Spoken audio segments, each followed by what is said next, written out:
Good morning again, boat lovers. Well, finally, the filleting process has begun. Thank goodness for that. It's well underway and I am making great headway with it. Now, before we get started today, I have to bring you the mandatory weather report, and let's just say it's not great. Dull, grey, drizzly, freezing cold, wet and windy. Apart from that, it's great. Despite the weather, I have been making really good progress with this filleting and the fiberglass prep. So as you see through this video, things are moving along really well, and I'm hoping that in the next video, we will actually be putting the fiberglass on. So let's get into it. Here we go.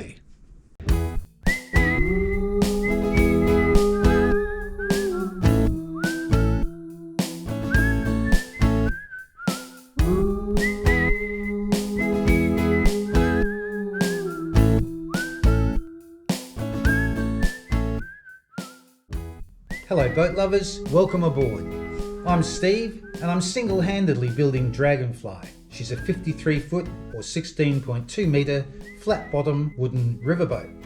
She includes twin outboards, aft cabin, galley, a saloon, wheelhouse, separate head and shower, and a centerline queen double up front.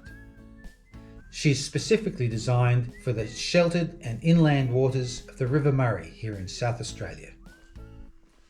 Join us each week to watch the mayhem and madness of one man and his rescue dog building a massive 53 foot flat bottom wooden riverboat.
stay down, down. Hello boat lovers. I've got into this filleting pretty well today. I'm going to give you a whiz around the boat and show you what I've got done. Anything that's white is my filler compound, and particularly pleased with these fillets down the side. Here we go. We're going to do a run down the boat and off we go. Yeah, these are great up the sides as well. As I say, anything that's white is filler. A nice radius there for the fiberglass to adhere to all the way around, across the back here, along the other side, all the way along there. Done the edges on the hot water service cover, and there, and along the top. Alrighty, so somebody asked what the gaps are beside the wheelhouse. That's these gaps here. The short answer to that is they are cavities where my swing keels go. There's one of these each side, and the swing keels can drop down to about a metre, a little bit less than a metre. And if I'm going into a mooring in a marina or something where it's really close quarters and it's windy, I drop these swing keels down to help stop wind blowing the boat from side to side. So I've done that, and I also had to raise up the edge of one of these gaps on each side today to get the floor level. So I've just put this piece in along here today, and the same on the other side. So lots of progress. All the holes have been filled all the way down. I will take you around the other side and show you the air conditioning cavity. I've started filling all the crevices and things in there so as it's easier to paint and fiberglass. Here we go. It's coming along here, and then here's our section for the air conditioners. So you can see in there all the edges have been done, or mostly done. Also up the top here, all the way around that edge, and then towards the back of the boat, if I don't fall off, down across here as well. So really, I'm just working my way down from the top bit by bit.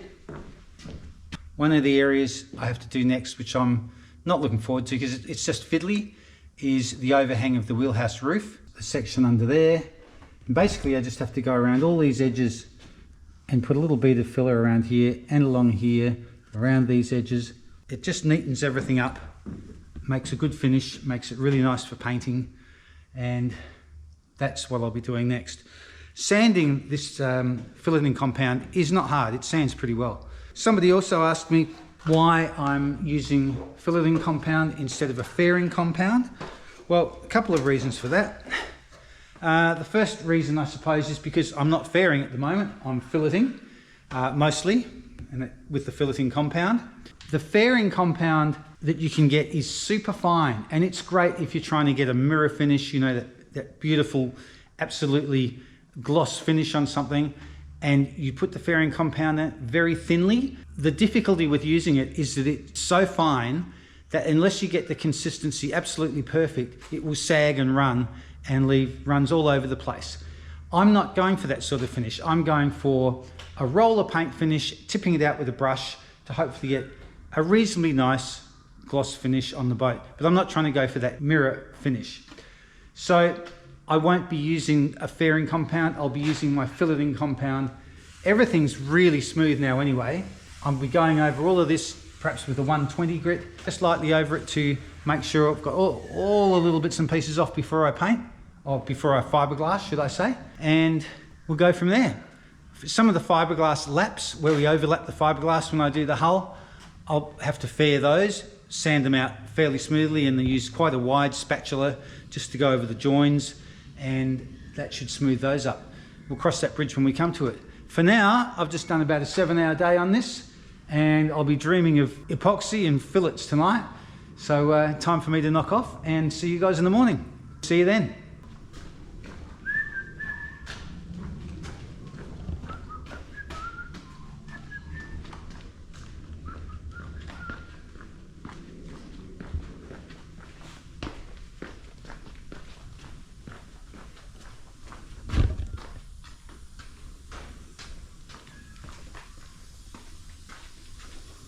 Good morning, boat lovers. Got my coffee to warm up. Pretty cold in the shed this morning, and it's Saturday morning. Again, I'm working on a Saturday, but that's okay because I'm doing all this filleting. I'm quite happy to come out here and at least spend the morning here. Beautiful morning today. Weather report: sunny, clear, gorgeous day. So this morning I'm going to just blow off around these edges and start filleting, as I have been down the back. I do have to do up under all of here, but I think this morning I'm just going to do some of the main parts, which are these edges around here. And I've got some corners to do. I think I've got to fill in back around here. So we'll see how we go. Just happy to do a few hours this morning. I did a long day yesterday, and as I say, I don't usually work on weekends, but some of the weekdays have been super cold, so I've stayed out of the shed, and today is warm enough to be back in here, warm enough for the glue to work properly and to mix. So let's get into turn the compressor on and start blowing out any dust from these little spots and get some fillet in there. Cheers.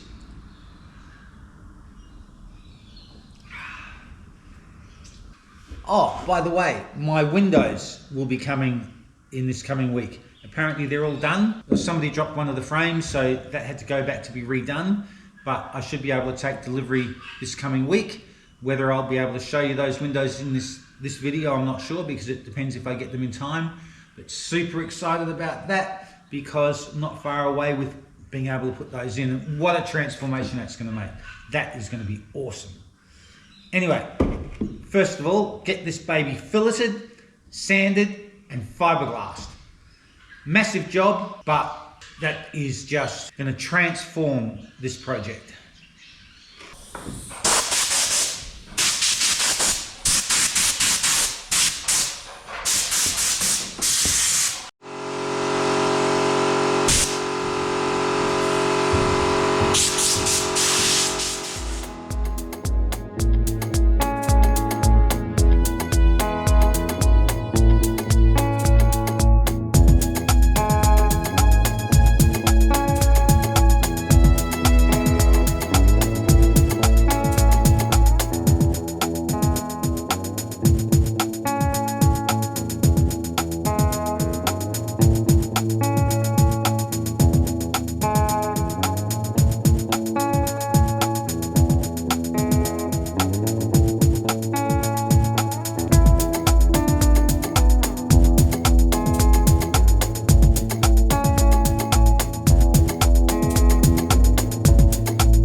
Good morning, boat lovers. Back in the boat shed again this morning, and it is freezing, so it's that time of year where I have got the fire on. We'll have a look at that. It is awesome. Burning all my scraps in there, all my little scraps, not like the ones that we had outside in the bonfire. And I'm not sure if I can still claim that I'm building this boat single-handedly, but up on the top I have my sister-in-law Helena. Hey! She's on the sanding this morning, so at a loose end, so she's got the little round pieces of dowel with the sandpaper wrapped around them, doing those fillets up top and doing an awesome job. Look at that, we've got a different size pipe for every fillet. Here we go, look at that. We've got everything here, it's all going on. Free labour, excellent. You can't do better than free labour. Well, she does like a coffee, but I guess that's fair enough. So what I'm going to be doing this morning is, most of the filleting is finished. So I'm now going to do the little gaps around the chine where the bottom of the hull meets the sides. Now, there's not really any gaps or anything, but there's a little bit of a lip, just a tiny bit of a lip in some places. So I'm going to run some filler along here just to make sure that this has no gaps when I wrap my fiberglass around there. I want a nice smooth transition. So I think I'll be starting at the back here, working my way along. I've already sanded it really well and cleaned it, brushed it off and blown it off, etc. So I'm just going to run my squeegee with filler along there to make sure that that's a really good smooth surface for that fiberglass to join onto. And that goes all the way along, of course, up to the front, up to here, and then down the other side. Now, some people have asked why I have this gap here, but that's because I'm going to wrap the fiberglass around this stem post, nice and solidly around there, maybe even a couple of layers. Then once that's all glassed, I'll be putting a sacrificial piece of timber that goes up the front here. And that will of course be covered with a piece of stainless steel like this that comes all the way up. So the sacrificial piece will be the same width as that. I'll drill in the appropriate holes and I'll epoxy in some hardwood dowels, and then I'll screw into those. And that way, if any moisture ever gets in there, only the little bits of dowel will rot, not the timber around it. So that's the plan. So without further ado, let's mix up some filler and start getting these chines all filled in.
Alright boat lovers, a quick maple update.